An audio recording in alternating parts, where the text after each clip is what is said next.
Good evening, everyone. Thank you for joining us for this Buffalo Strong conversation, moving forward together. I'm Taylor Epps. And I'm Ed Drench. We are live tonight at East High School in the heart of the Jefferson Avenue community, where 1 month ago, 10 people were shot and killed inside that grocery store, targeted, police say, all because they were black. Tonight, before we begin, and what we hope will be a very meaningful conversation, we want you to hear and remember the names of those we lost that day. Roberta Drury, Margus Morrison, Andre McNeil, Aaron Salter, Geraldine Talley, Celestine Cheney, Hayward Patterson, Kat Massey, Pearl Young, and Ruth Whitfield. A major first step toward healing and change lies in our ability to listen and to have open and honest and respectful conversations about difficult topics like racism and segregation. And that's what we're doing here tonight. We're having that open, real, raw, and honest conversation tonight.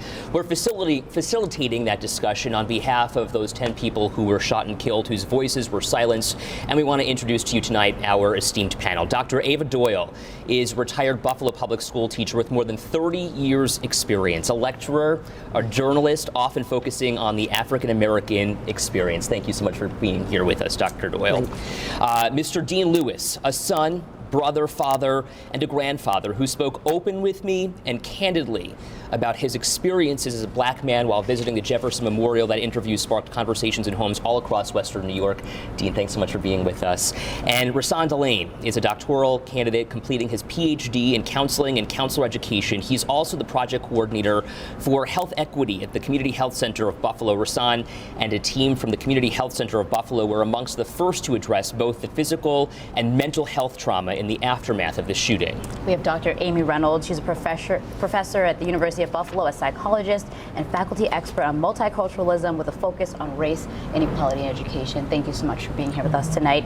And last but not least, we have Miss Pamela Pritchett, who lost her mother in the top shooting. Pam's mother, Pearl Young, one of the 10 people murdered in last month's shooting. Pam, thank you so much. Thank you, everyone, for being here with us tonight. And of course, we want to hear from you tonight. We want you to be part of the conversation. You can weigh in live on our Facebook Live page. Our colleague 7 News anchor Jeff Russo moderating the online conversation. If you have a comment or a question for our panel, please feel free to join in the conversation. Again, that's all on our WKBW Facebook page. Absolutely. Now, this act of evil 1 month ago is already serving as a catalyst for change. In the 30 days since the mass shooting, New York State has passed the most sweeping gun control package in the nation, which includes raising the purchase age for a semi-automatic weapon from 18 to 21. Family members of victims and survivors also headed to Washington, D.C., appeared before lawmakers on Capitol Hill just last week to call for meaningful change at the federal level. I had the distinct honor and privilege of being in the nation's capital with those victims' families, among them Zanetta Everhart, whose son Zaire was one of the 3 people who was shot but survived 1 month ago today.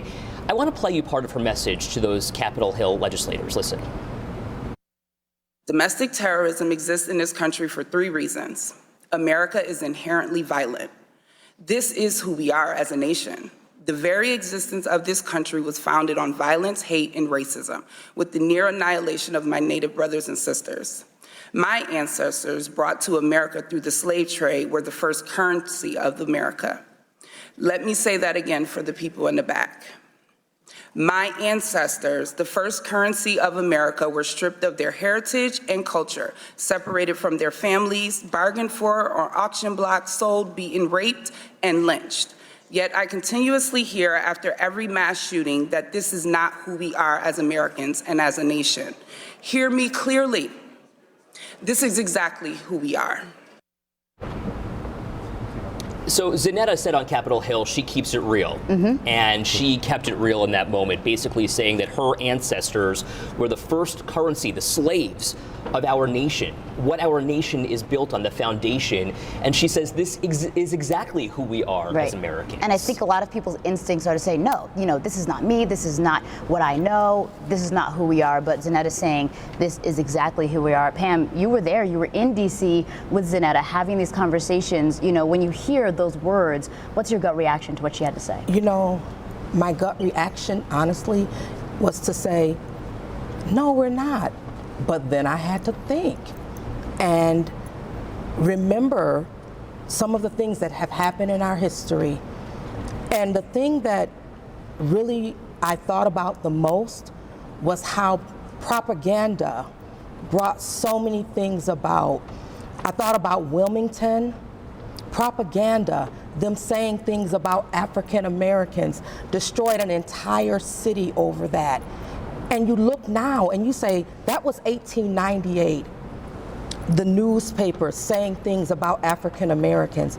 We are in 2022. So I get exactly what she was saying, because in 2022, the same propaganda, the same talk about replacement theory, the same talk where they're saying, you know, I believe it was Charlottesville, you will not replace us. So yes, it may be hard, and yes, this is controversial, but you know what, confrontation is good sometimes, because sometimes you have to put something out there, because we say we don't want to repeat history.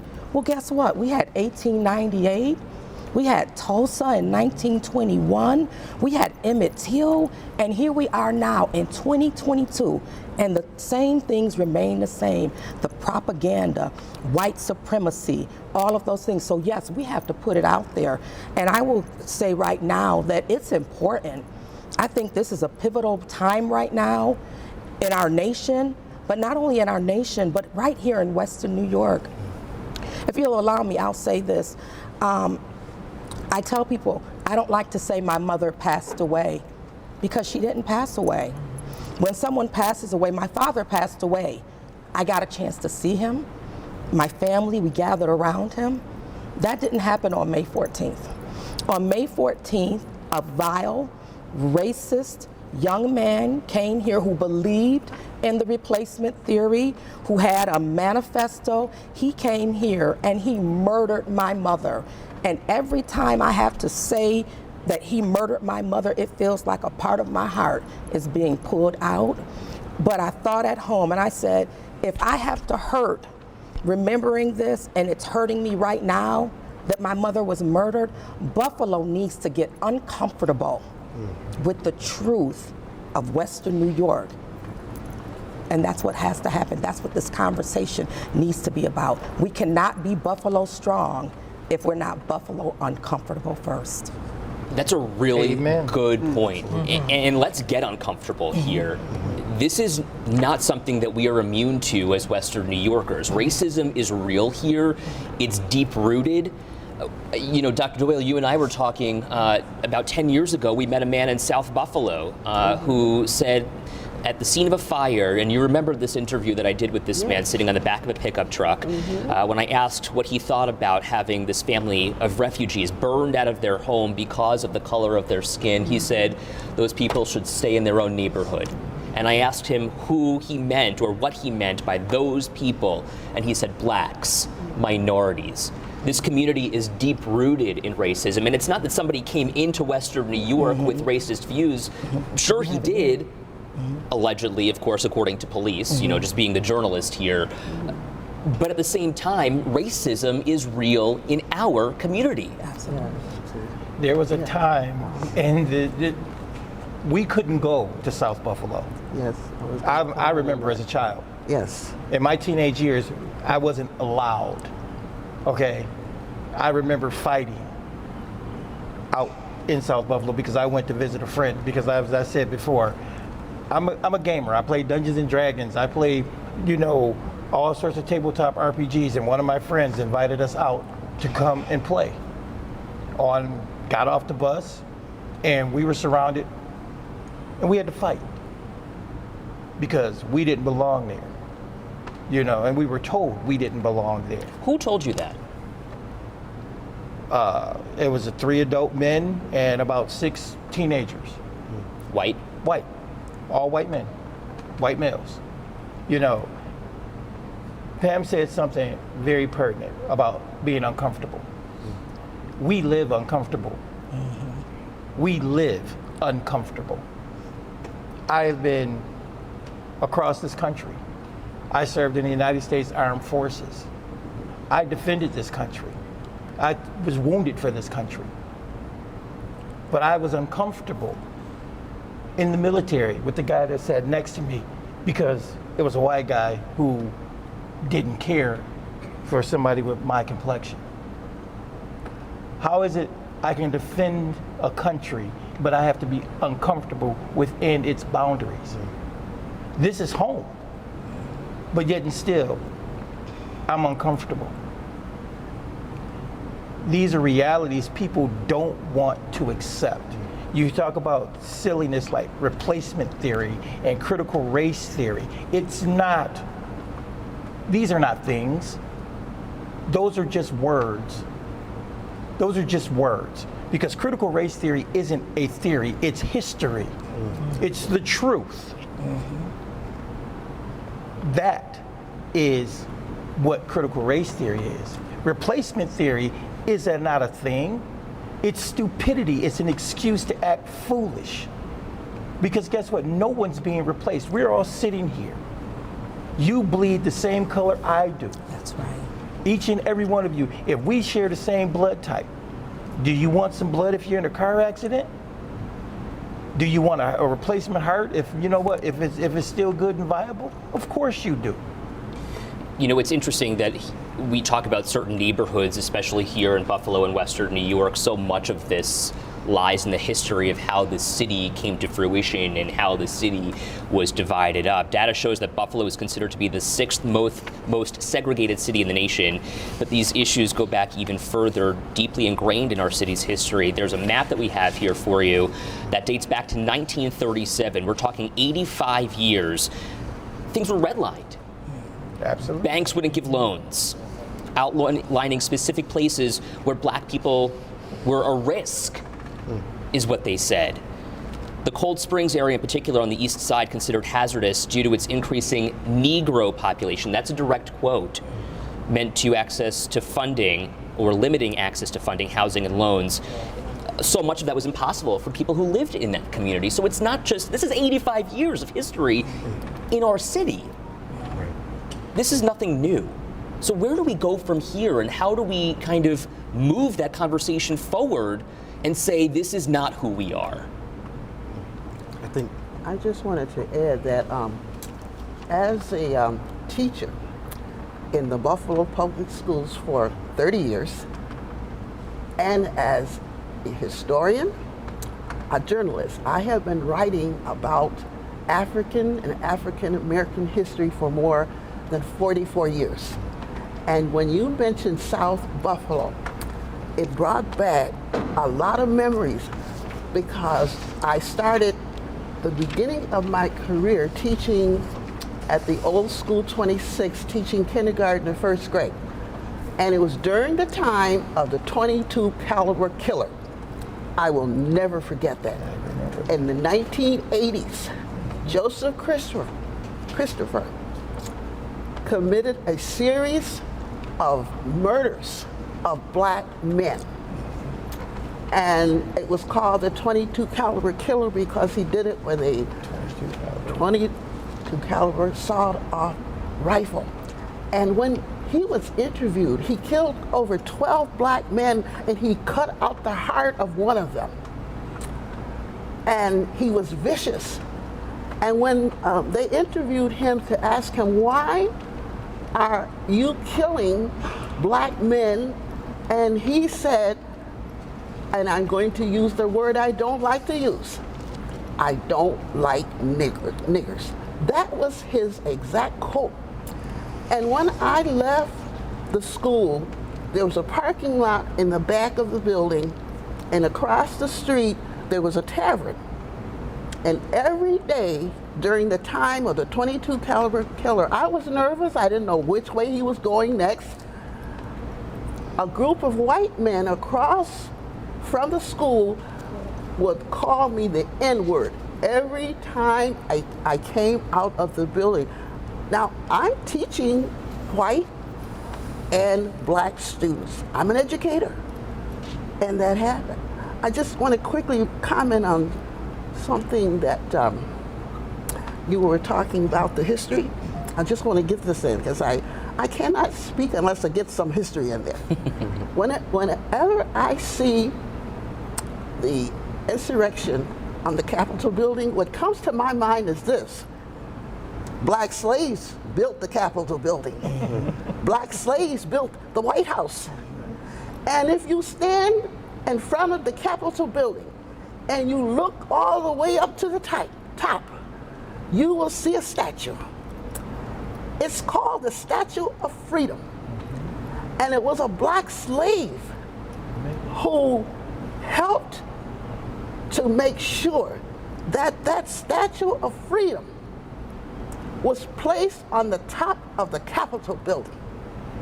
And I'll just say one more thing because I'm talking about history now, so I don't want to take up the whole time. I know when my late husband and I, when we used to go to Washington and we took the those buses, the shuttles, and we would go down the Major LaFont Highway, and every time you looked up, you saw the sign that said Major LaFont, a Frenchman.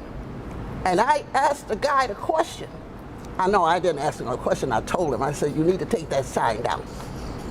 Because Major LaFont was not the one who laid out the city of Washington, D.C. It was a black man. Benjamin Banneker. Benjamin Banneker. Take his name down and put up the name of Benjamin Banneker. You hear that word being used by Dr. Doyle, that N-word, a teacher, a teacher. revered woman in our community.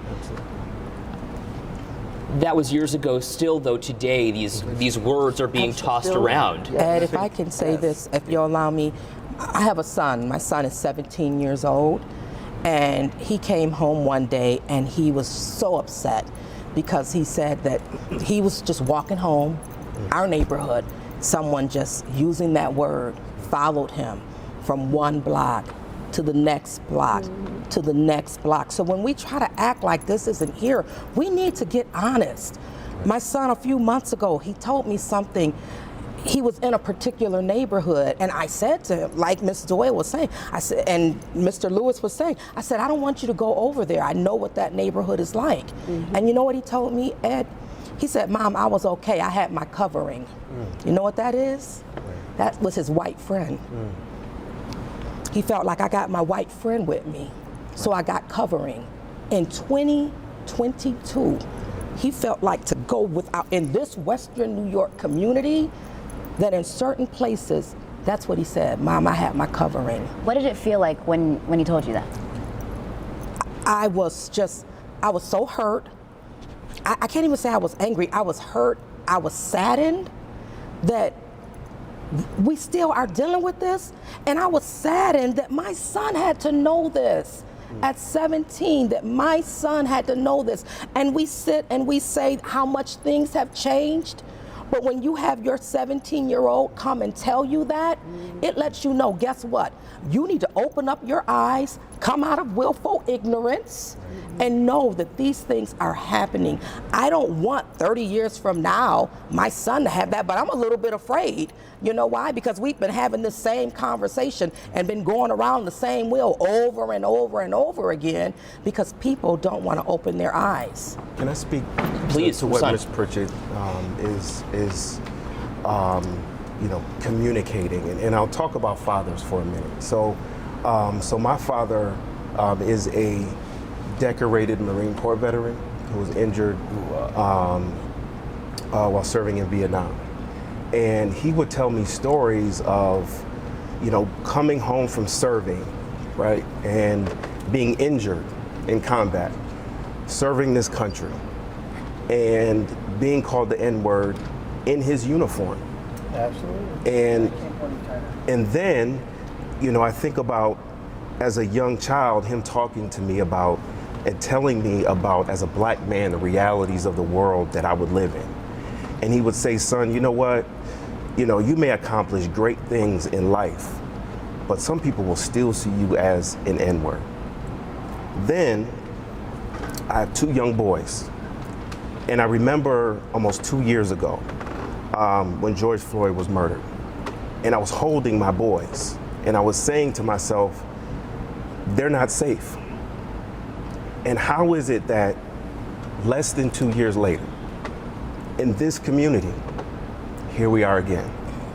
I'll also say that as a college student, speaking about Western New York, I used to consistently wear my University of Buffalo t-shirt because I was proud about being a UB student. That did not stop me from persistent police stops, from being searched, from standing on corners and being pulled out of my vehicle and having my vehicle stopped. It didn't stop me. So when we talk about the experiences of Black people in this country and in Western New York, these stories are filled with pain and hurt and trauma that unless we truly acknowledge, and when I say we, Black people, we know, we already know. We means all of Buffalo. It means a community understanding that this is not, this is not just a Black and brown issue.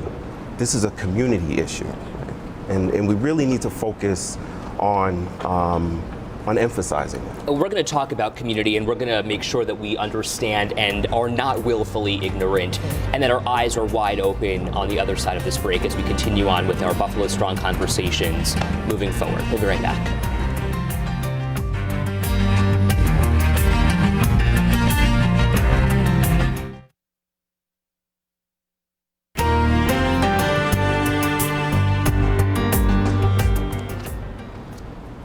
Okay, we're back now with our Buffalo Strong conversation, talking about moving forward a month now to the day after that gunman walked into Tops on Jefferson Avenue, killing 10 people, hurting 3. And our esteemed panel, thank you again for being with us.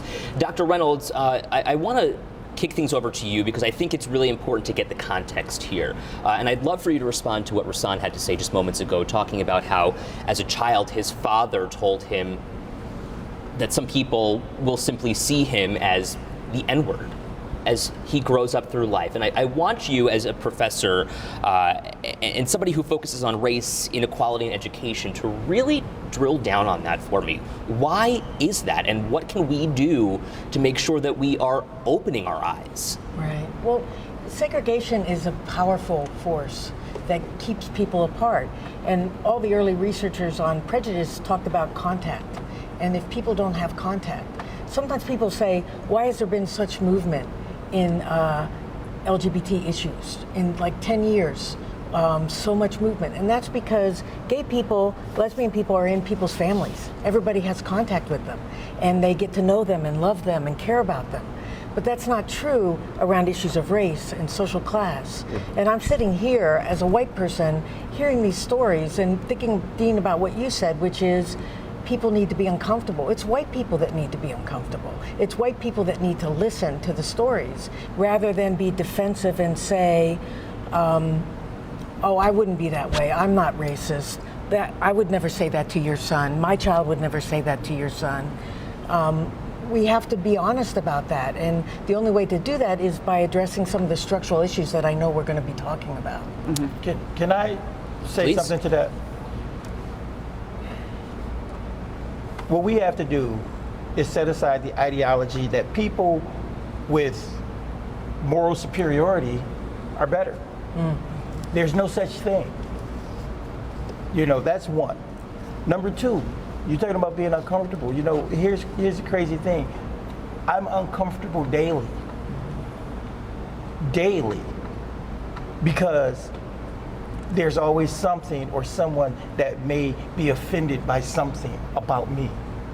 It's ridiculousness. And the point I'm making when I say this is, you think about this country and we talk about things that have happened, but look at it this way. And I hate to say it, and no, I don't hate to say it. Actually, I want to say it, and I want to say it clearly. The only people in this country that have never had to ask for rights are white men. You've never had to ask for a right. Every amendment in the Constitution has been for someone else. White men have had these rights. White men make laws. White men drive the country and the ideology that stands forth here. And until they're uncomfortable, take a step back and accept that they have a responsibility, we're not going to see the change. Well, and let's talk about that change in particular, because one thing that we've noticed out of this awful tragedy is that there is literally no place to shop for healthy foods, vegetables, groceries, pharmaceuticals, except for this Tops on Jefferson Avenue. Right. This is the only place, and I know that Dr. Doyle, you talked about this. Not necessarily calling this a food desert, but a food apartheid. Can you explain that for us? I don't like the word food desert. I was a regular Tops shopper on Saturday. I did not have to shop at Tops. I have transportation. I could have gone anywhere in Western New York. But one of the reasons I shopped at Tops like I did, you can find me there on a Saturday afternoon, was because I wanted to help sustain that market. When you have a business, you have to have people spend money to keep the business going. So I would go to the Tops market, I would shop, and I did that because the people in the surrounding community, many of them could just walk there. Many were seniors. So I wanted to do my part to put money into the Tops market to keep it there. And there are other options. See, I think people need to be aware. We have an Aldi's on Broadway. We have a Save-A-Lot inside of the Broadway market. I've been there. They have good food, fresh fruits and vegetables. There's another Aldi's on Genesee. Maybe it needs to be a little more improved. I'll be honest about that. But there are options, and it's not like we haven't had supermarkets. When I was growing up in the projects on Jefferson, I would make a little extra money during the summer. We had an A&P supermarket right across the street on Jefferson near Clinton, and I would work there during summers to help with my transportation back and forth to school and so on. And we also had a black-owned and operated supermarket in the 80s called Figmo's PTL. And I'll tell you what Figmo's stood for. Finally, I got my own supermarket, praise the Lord. Now, it was down near Ferry, and they struggled. So I was a part of a committee, a fundraising committee, to help raise money. And we raised thousands of dollars to keep that supermarket there. And because I'm a writer, I came back, I wrote an article, and the title was "Wanted: Black Men and Women to Keep Figmo's There." And we've had co-ops. And I don't know, I'm a lot older than these young people here, but we had a co-op on the corner of Sycamore and Michigan. And it was wonderful. So we have places, and we also have Bray Millers on Main, downtown. It's downtown, yes, I know, but I do go there. So the problem I see is this: we have options, but it's the problem of transportation. Right. People have to have a way to get to these places. You bring up a really interesting point, and we spoke with the bus driver. I'd love for you to listen to what he has to say about the issue of getting around town. Let's listen. At Jefferson and Riley, you'd have to take the 18 Jefferson bus to Delavan College Station. Then you have to take either a 26 to the west side to Elmwood. Then you got to take a 20 to get up here. That's 3 buses. Yeah, that's 3 buses to get 4 miles. So what does this say about the state of public transportation in our community? What does this say about folks getting to and from? I think it says that very clearly some folks don't matter. Because who are you talking about? I'm talking about black folks, black and brown folks. And what I mean by that is, think about the exercise that folks have to do just to get access to healthy foods. That's intentional. That's structural racism. That's white supremacy enacted through systems. And healthy nutrition is one of the most important preventative aspects of mental health, of maternal health, which we know we have extreme inequities in black birthing people, maternal health, cancer, chronic disease, all of these things. And so when we talk about the health of a community, access to healthy food is one of what's called the social determinants of health. So these are the things where people live, work, and play that impact their entire health. And if people don't have access, again, which was created in an intentional way, right, because segregation is part of this story as well, then how do we expect people to live healthy and lives that really, are able to thrive in a way that, that other people, it's easier. Let's press pause on that conversation because I think we should dig into what we want to see in this neighborhood on the other side of this break. Stay with us. You're watching 7 News, and this Buffalo Strong conversation is moving forward.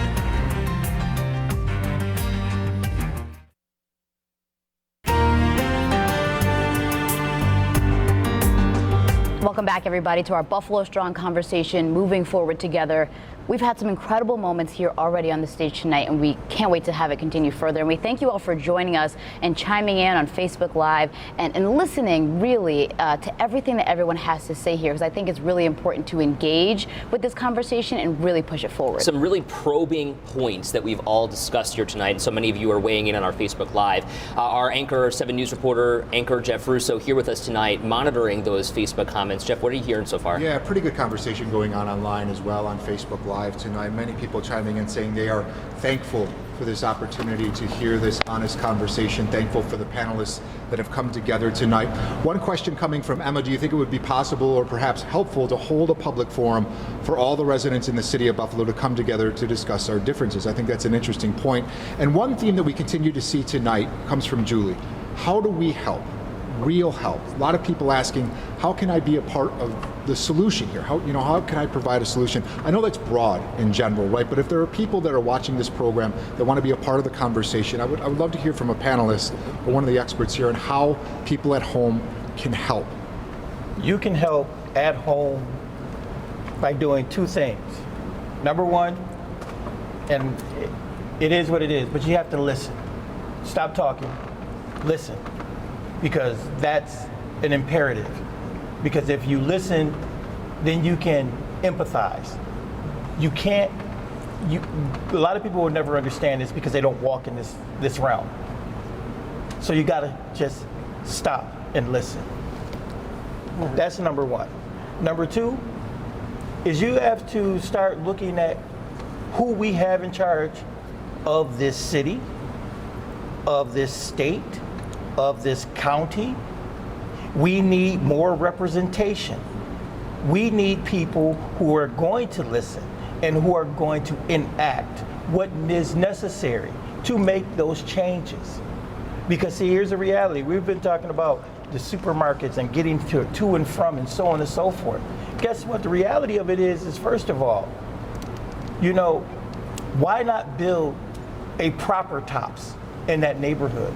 I'm sorry, the Tops was nice, and yeah, we all supported it because most of us have family there and we want to see it thrive, but that Tops is that big. Supporting, what, 4.5 square miles of people? Tens of thousands of people live in that area. And they had that small Tops. And you think about it, look at the Tops on Elmwood across from the Home Depot. And think about it, that's not a walking distance Tops, that's all plazas. That's not like neighborhoods. That's not like just an area where you can just get up in the morning and walk down to your local grocery store. And that store suffered from lots of times of inadequacy and the amount of supplies that they had. If it was holiday time, their shelves would end up bare. These are things that people don't look at. So you want to enact great change, then you have to be a voice. You have to not only be a voice, but you also have to be a soldier. You have to stand forthright and tell people you're wrong. And I think it's important to have this conversation too. I know, Dr. Reynolds, you talked about people saying, well, I'm not racist, this is not me. I've heard people say it's one thing to be not racist, it's another thing to be actively anti-racist.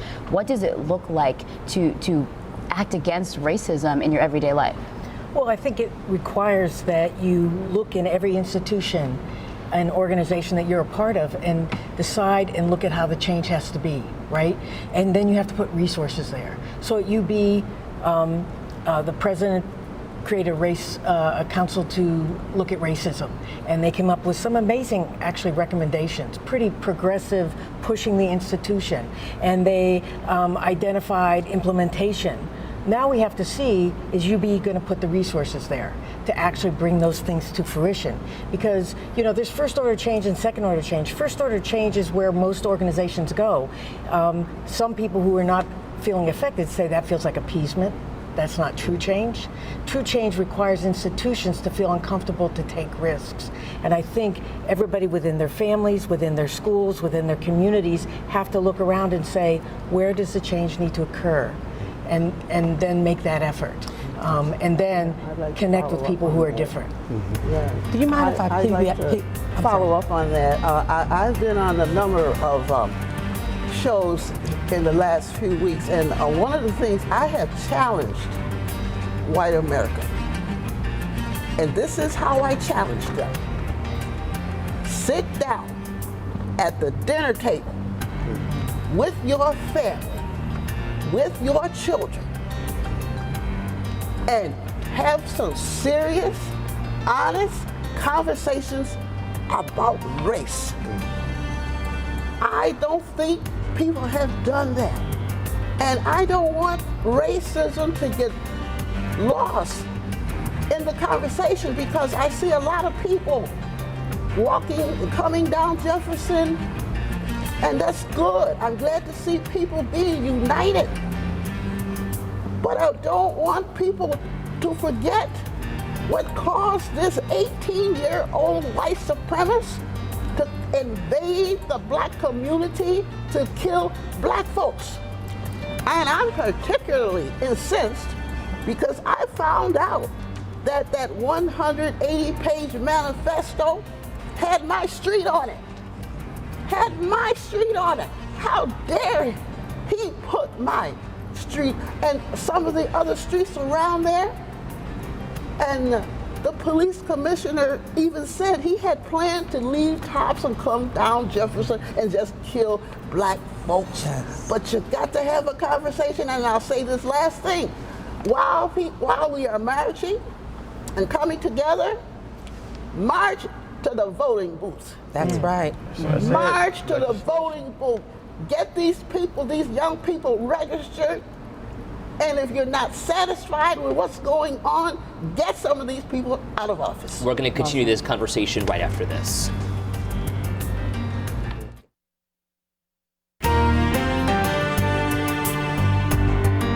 Welcome back. All things considered, Dr. Doyle brought up some really good points before the break, especially about that shooter and the manifesto that is allegedly out on the internet, targeting specific people. And Pam, your mother was targeted, and I said this the days after the shooting. They weren't targeting me, they were targeting you. Absolutely. And as Dr. Doyle was speaking, I thought about my mom had been at a prayer breakfast that morning, and she was targeted by this person of hate. But I want to challenge, because the next day, let me say this, the next day there were so many African American pastors that couldn't even speak the next day at their churches. They were so traumatized.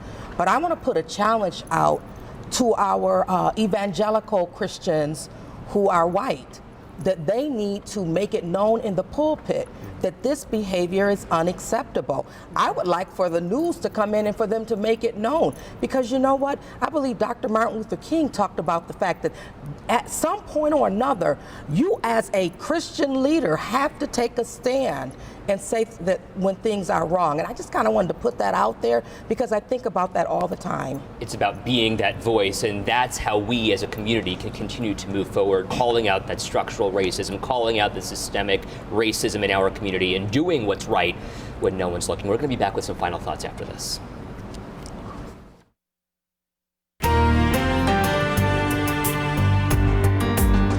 Welcome back to our Buffalo Strong conversation, moving forward together. For the past 45 minutes or so, we've engaged in one of the most powerful conversations I've ever had from this esteemed group of panelists, talking about where we are and where we go from here 1 month after the Tops mass shooting. And we want to make sure each of our panelists has a moment to share their final thoughts here and really round off this conversation. Rasan, we'll start with you. Absolutely. I think right now I'm really just sitting with a great deal of respect and appreciation for the opportunity to have this conversation. I think these stories have to be told. The lives of the people, the lost lives, the injured lives, the lives of the folks who are traumatized, by this entire experience have to be told. I think there are three things that I'd like to offer to the white community. The first is to think about how you can really engage in self-critique, an ongoing process of educating yourself in a way that is intentional, that is not a one-time thing, that is not just performative. It is about really engaging and learning in a very critical way. The second thing is about using your power. And I think power is a really important aspect to bring into the conversation. We talk a lot about allyship, but I think what we really need to talk about is accompliceship and being a co-conspirator. And that's a very different level of risk that I think white folks have to take in terms of really turning the tide of structural racism. And the last thing is about really tapping into a connection with Black and brown people. We talked earlier about how segregation was an intentional process that separated, isolated, and disconnected Black and brown people in this community. So be connected, find a way to get connected. And I think your time is one way to be able to do that. Money is certainly a one way, but I think relationship and empathy and compassion really are ways to build that relationship with folks. Just so that we're all on the same page here, I just want to make sure that we all get a word in here. Dean, we'll go next to you. It's very simple in a lot of respects, but it's very hard. And I'm going to put it to you this way: as white people and as a man myself, ask yourself the last time you were threatened by a Black person. Ask yourself, when's the last time you saw the propaganda, the truth behind the propaganda that's stated about us? You know, we were called, as Black men, super predators. We've been called, we've been vilified. We've been the most dangerous creature ever to walk the face of the earth. But anybody who knows me knows I will feed you. I'll give you the shirt off my back. You can come to my house, you can sleep if you're tired, if you need a good word, if you just need something, just that. So at that time, sure. That's all I'm asking. Dr. Doyle, we've got about a minute left here. Okay. Well, I got to leave a little history. Since we talked about race, the basis and the foundation of the Ku Klux Klan in Western New York was on Delaware and Chippewa. It's now called the Calumet Building. And in the 1920s to 1920 to 1924, on the face of that building was this huge sign that said KKK. And the Klan used to burn crosses on Genesee and Harlem, on Delavan and Durham. We need to know that racism has been here and always been here, and I'll end it there because I've written 4,000 articles on Black history, and you don't want me to go through it. So let me stop and thank you for inviting me. Thank you for coming, and Pam, we'll give you a word here as well. I just appreciate being able to come and speak, and I know I've said this often, and I'll continue to say it. No matter what we experience, when we cry tears, all our tears are clear. And I think God did that for a reason. It was to remind us of the humanity in all of us. And I think if people can start to see that, your tears are clear. Put them in a bottle, they're the same color. Yeah. And we need to remember to see humanity in each other. Amy, final thought here, we've got about 30 seconds. I think, especially for us who are white, we need to listen. We need to form those relationships, like you're saying, across race. But we also need to keep our own people in line. We need to talk within the white community and hold each other accountable and confront each other. Our family, we love them. We get together at Thanksgiving. We need to call out everybody. And we need to be relational and structural in our fight against racism. Thank you, thank you, thank you. Let this be the reason you start that conversation at your table. And of course, we're going to continue that conversation on Facebook and tomorrow morning right here on Good Morning Buffalo. Thanks so much for being with us. We certainly appreciate you. You can see this full conversation in its entirety on WKBW.com. Have a great night.